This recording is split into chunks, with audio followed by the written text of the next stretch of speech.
ಬೆಳಗ್ಗೆ ಮಾತಾಡಿದ್ದಾರೆ, ದೆಹಲಿಯಿಂದ ಬರ್ತಾ ಇದ್ದಾರೆ, ನಿಮ್ಮ ಹತ್ರ ಮಾತಾಡ್ತಾರೆ.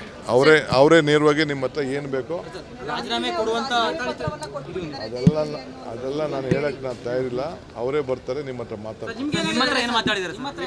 ನನ್ನ ಹತ್ರ ನಾನೊಬ್ಬ ಪಕ್ಷದ ಸಿಪಾಯಿ, ಪಕ್ಷಕ್ಕೋಸ್ಕರ ನಾನು ಎಲ್ಲದಕ್ಕೂ ಸಿದ್ಧ ಇದ್ದೀನಿ ಅಂತ ಹೇಳಿದ್ದಾರೆ. ನಾನು ಆತನಿಗೆ ಬಿಟ್ಟಿದ್ದೀನಿ, ಆತನೇ ಬಂದು ನಿಮ್ಮ ಹತ್ರ ಮಾತಾಡ್ತಾರೆ. ಒಂದು ಒಪ್ಪಂದವನ್ನು ಮಾಡಿಕೊಳ್ಳಿಕ್ಕೆ ಎಮರ್ಜೆನ್ಸಿ ಕಾಂಟ್ಯಾಕ್ಟು ಒಂದು ಯಾವಾಗಲೂ ಕೂಡ ಒಂದು ಸಪ್ರೇಟ್ ಟೀಮ್ ಇರಲಿ ಅಂತೇಳಿ ಅದನ್ನು ಹೇಳಿದ್ದೇನೆ. ಇದಲ್ಲದೆ ಬೆಂಗಳೂರು ನಗರದಲ್ಲಿ ಮತ್ತು ಇಡೀ ರಾಜ್ಯದಲ್ಲಿ ಎಲ್ಲ ಡಿಸ್ಟಿಕಲ್ಲೂ ಕೂಡ ಒಂದು ಪ್ರತ್ಯೇಕವಾದಂಥ ರೌಡಿ ಸ್ಕ್ವಾಡ್, ಎಲ್ಲ ರೌಡಿಗಳು ಯಾರು ಎಲ್ಲ ನಮಗೆ ಪೊಲೀಸ್ ಸ್ಟೇಷನಿಂದ ದೂರ ಇಡಬೇಕು ಆ ಸಂಬಂಧಗಳನ್ನು, ಲೋಕಲ್ ಪೊಲೀಸ್ ಆಫೀಸರ್. ಸೊ ಒಳ್ಳೆ IPS ಆಫೀಸರ್ ಕೈ ಕೆಳಗಡೆ ಅವ್ರದ್ದೊಂದು ಸಪ್ರೇಟ್ ಟೀಮನ್ನೇ ಬೆಂಗಳೂರು ನಗರದಲ್ಲಿ ವ್ಯವಸ್ಥೆ ಮಾಡ್ತೇವೆ. ಸೊ ಯಾರು ಕೆಲವೆಲ್ಲ ನಾವೆಲ್ಲ TV ಗಳಲ್ಲಿ ಕೆಲವೆಲ್ಲ ನೀವೆಲ್ಲ ಒಳ್ಳೆ ಪ್ರದರ್ಶನ ಮಾಡಿ ಎಚ್ಚರಿಕೆ ಒತ್ತಾಯಿಸಿದ್ರಿ. ನನಗೆ ರಾತ್ರಿ 11 ಗಂಟೆಗೆ ಗೊತ್ತಾಯಿತು, TV ಗಳಲ್ಲಿ ಬಂದಿದ್ದು.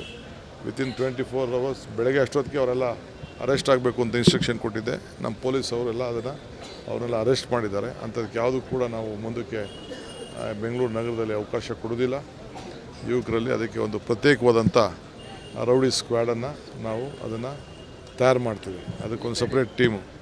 ಆಮೇಲೆ ಹೆಲಿಪ್ಯಾಡ್ ಕೂಡ, ಎಲ್ಲ ಹೆಲಿಪ್ಯಾಡ್ಗಳು ಕೂಡ ಭಾಳ ಅದಕ್ಕೆಲ್ಲ ಪರ್ಮಿಷನ್ಗೆ ಅಪ್ಲೈ ಮಾಡ್ಕೊಳ್ಳಿಕ್ಕೆ ಅದಕ್ಕೆ ಏನೇನು ಬೇಕೋ ವ್ಯವಸ್ಥೆ ಕಾನೂನು ಚೌಕಟ್ಟಿನಲ್ಲಿ ಅದಕ್ಕೆಲ್ಲ ಅವ್ರಿಗೆಲ್ಲ ಭಾಳ ಜನ ಕಟ್ಕೊಂಡಿದ್ದಾರೆ.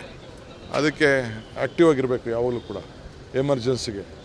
ಸೊ ಯಾವ ರೀತಿ ಎಮರ್ಜೆನ್ಸಿಗೆ ನಾವು ಒಂದು ಫೈರ್ ಫೋರ್ಸ್ದು ಕೆಲವು ಎಕ್ವಿಪ್ಮೆಂಟ್ಸ್ ಇಟ್ಟಿರ್ತೀವಿ, ಆ ರೀತಿ ಅವರೆಲ್ಲ ಮಾಡ್ಕೊಳ್ಳಿಕ್ಕೆ ಅವ್ರಿಗೆ ಮಾರ್ಗದರ್ಶನವನ್ನು ಕೊಟ್ಟಿದ್ದಾರೆ. ಎಲ್ಲ ಅಪಾರ್ಟ್ಮೆಂಟಲ್ಲೂ ಎಲ್ಲೆಲ್ಲ ಅವಕಾಶ ಇದೆ ಅಲ್ಲೆಲ್ಲ ಮಾಡ್ಕೊಳ್ಳಿ. ಅವರು ಹೊಸದಾಗಲಿ ಹಳೇದಾಗಲಿ ಎಲ್ಲದಕ್ಕೂ ಆಗಲಿ ಕಂಪಲ್ಸರಿ ಅವರು ಮಾಡ್ಕೊಳ್ಬೇಕು. ಹಳೇದಾಗೋಗಿರೋ ಪರವಾಗಿಲ್ಲ, ಟ್ರೈ ಮಾಡೋಣ. ಆಗೋದಾದರೆ ಎಷ್ಟು ಉಳಿಸ್ಕೊಳ್ಳೋಕೆ ಸಾಧ್ಯನೋ ಅದೆಲ್ಲ ಅವ್ರು ಮಾಡ್ಕೊಳ್ತಾರೆ. ಅದು